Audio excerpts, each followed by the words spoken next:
be going over the 2019 NOBO 10.6.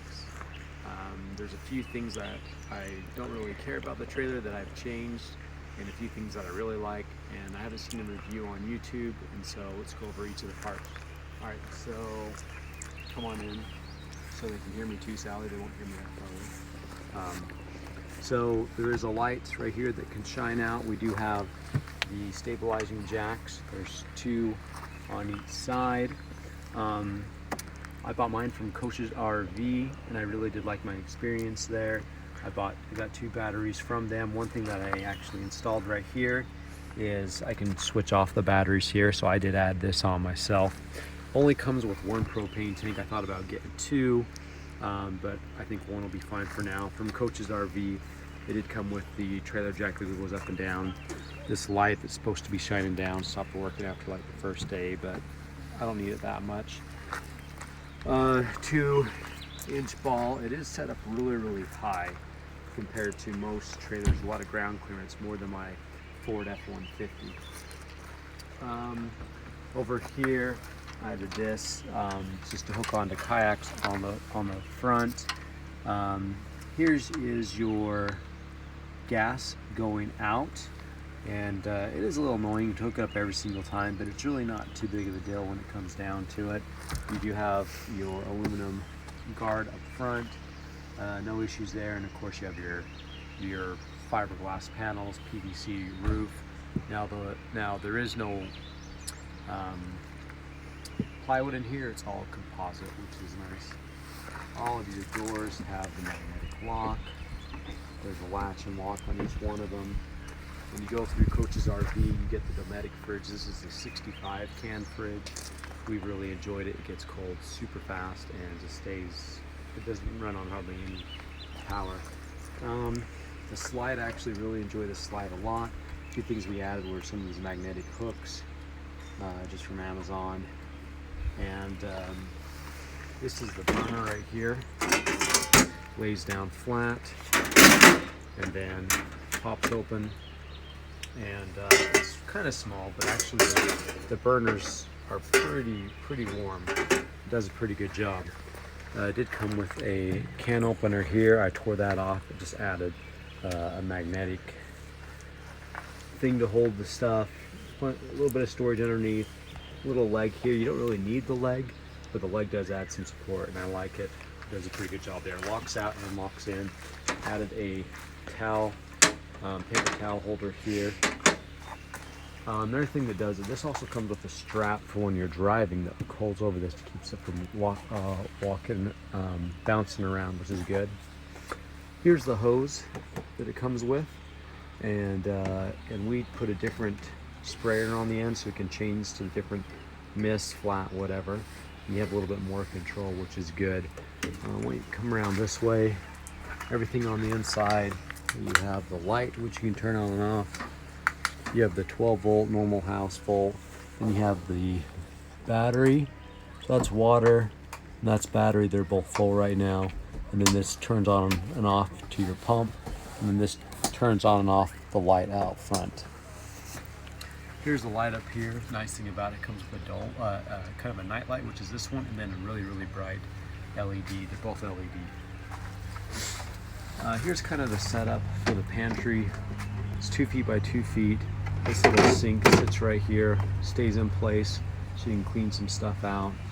A little bit of storage in here. It tends to rattle around quite a bit. I thought about buying some sort of foam pad to hold it in place when I drive, but we'll see how it goes. It also comes with this, which is kind of nice. The worst part is you have to take it on and off, but it can hold some paper towels down here. So I usually put the shop towels here, the paper towels over on the other one, and then it can hold different bags and towels.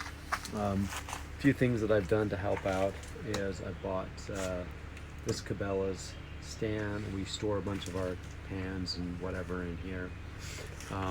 Just bought a bunch of Husky totes from Home Depot. We originally had the 15 inches. We had to switch to the 12 inches to slide under better. So 12 inches of height. The bumpers, of course, are really nice. You can stand on these and get up to the kayaks. Over here, you got your solar panel, which I have mine hooked up right now.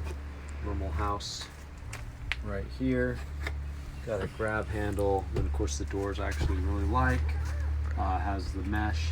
It opens up really wide and has a bumper to prevent it. And when the wind hits it, it doesn't slam open. It goes slowly. There's something with the hinges on there that makes it do that. It's pretty nice. Two more stabilizer jacks here. Something I did add is I did weld on a receiver hitch. Haven't used it yet. It was kind of tricky doing it, but you can make it work so it can add on the bike or whatever. And this, of course, the ramp to go down. It's pretty heavy duty. Got 2 locks on already, and you can add 2 more locks onto it. Fit a full 4-wheeler in here if you do want.